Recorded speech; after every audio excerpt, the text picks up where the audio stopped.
1 Tesalonika 5 ayat 11. Karena itu saling menasihatilah kamu dan saling membangunlah kamu, sama seperti yang kamu lakukan.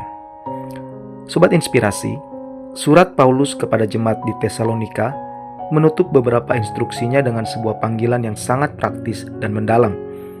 Saling menasihati dan saling membangun.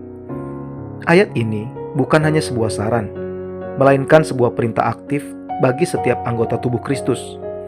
Ini menegaskan bahwa pertumbuhan rohani dan kekuatan komunitas Kristen tidak boleh hanya menjadi urusan pribadi, tetapi harus menjadi upaya bersama yang terus-menerus. Kita dipanggil untuk menjadi arsitek dan sekaligus pekerja dalam pembangunan iman orang Kristen. Dua hal yang akan kita pelajari dari surat Rasul Paulus ini kepada jemaat di Tesalonika, yaitu yang pertama, menasehati. Kata menasihati dalam bahasa aslinya parakaleo, memiliki makna yang lebih luas daripada sekedar teguran. Ini berarti mendorong, menghibur, menguatkan, dan bahkan memohon. Ini adalah tindakan berdiri di sisi seseorang atau di samping seseorang untuk memberi dukungan. Menasehati berarti bukan menghakimi. Menasehati yang aklitabiah tidak datang dari posisi superioritas atau keinginan untuk mencari kesalahan. Sebaliknya, ia datang dari kasih dan kerinduan untuk melihat saudara-saudari kita berjalan sesuai kehendak Tuhan.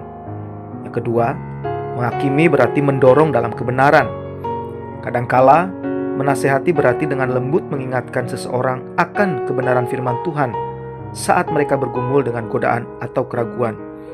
Itu bisa berupa dorongan untuk tekun dalam doa, bersabar dalam penderitaan, atau berani dalam bersaksi. Yang kedua adalah membangun. Tindakan membangun dalam bahasa aslinya oikodomeo, yang secara harafiah berarti mendirikan sebuah rumah atau meningkatkan struktur. Dalam konteks rohani, ini berarti melakukan segala yang kita bisa untuk memperkuat iman orang lain, menjadikan mereka lebih teguh dan dewasa di dalam Kristus. Ada dua hal mengenai pembangunan. Yang pertama adalah pembangunan yang disengaja. Membangun membutuhkan waktu, upaya dan bahan yang tepat, yaitu firman Tuhan dan kasih. Kita membangun ketika kita berdoa untuk orang lain, ketika kita melayani mereka, ketika kita mengajarkan mereka kebenaran Alkitab, dan ketika kita memberi contoh hidup yang saleh. Kemudian, kata membangun yang berikutnya kedua adalah saling membutuhkan. Ini berarti jemaat Tuhan diibaratkan sebagai bangunan, dan setiap orang percaya adalah batu yang berbeda. Tidak ada satu batu pun yang dapat membentuk bangunan utuh. Kita bergantung satu sama lain untuk mengisi celah, menopang beban, dan mencapai ketinggian baru. Oleh karena itu Bapak, Ibu, Saudara, Sobat Inspirasi, dalam hal ini Paulus menambahkan, sama seperti yang kamu lakukan, ini adalah pujian sekaligus tantangan. Paulus memuji jemaat Tesalonika karena mereka sudah melakukan hal ini. Namun, ia juga mendorong mereka untuk terus melanjutkannya dan bahkan meningkatkannya.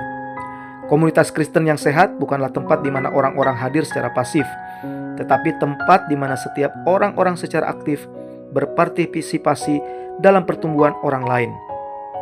Pertumbuhan rohani sejati tidak terjadi dalam isolasi. Itu tumbuh subur dalam hubungan yang otentik, di mana kita berani berbagi pergumulan kita dan bersedia menerima dan memberikan penasehat serta dorongan yang benar. Mari kita berkomitmen hari ini untuk menjadi anggota komunitas yang proaktif, yang penuh dengan kasih dan sengaja saling menasihati dan saling membangun, sehingga bersama-sama kita dapat bertumbuh menjadi dewasa penuh di dalam Kristus. Mari kita berdoa. Ya Bapa di sorga, kami bersyukur atas anugerah komunitas yang Kau berikan. Ampuni kami jika kami sering pasif atau lebih cepat menghakimi daripada menasihati dan membangun. Tolong kami ya Roh Kudus, agar kami dapat melihat saudara-saudari seiman kami dengan mata kasih-Mu. Berikan kami kebijaksanaan untuk mengetahui kapan harus berbicara kata-kata dorongan, dan berikan kami kekuatan untuk hidup sebagai teladan yang membangun. Biarlah melalui kami, komunitas-Mu semakin kokoh dan teguh. Dalam nama Tuhan Yesus kami berdoa. Amin.